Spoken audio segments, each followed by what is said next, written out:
Diane, thank you so much for coming in today.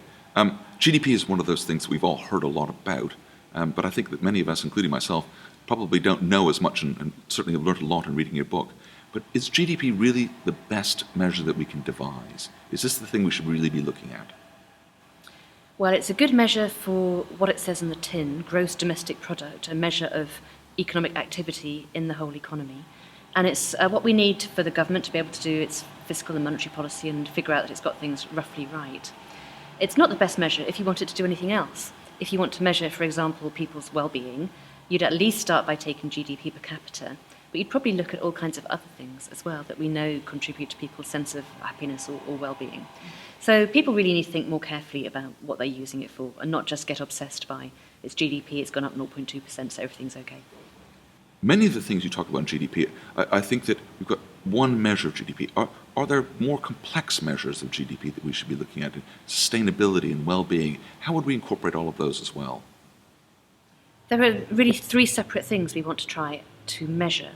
One is just economic activity, and GDP is okay at that. There are lots of judgments involved. It's not very certain, but it's fine. We want to measure a sense of people's well-being or welfare, and that probably, for me, includes lots of different separate measures. And the idea, I think, would be to have a dashboard in the way that many companies have dashboards about how things are going. It's not just the bottom line. There are lots of other elements that matter. We'd do the same for the economy as a whole. So you might include measures of the local environment, measures, unemployment and incomes per head and income distribution perhaps. You can discuss it, but a whole range of things that measure well-being. And then thirdly, and a separate question again, is sustainability. How much is what we're doing now, how much is what we're consuming now, eating into the standard of living of people tomorrow or 10 years from now?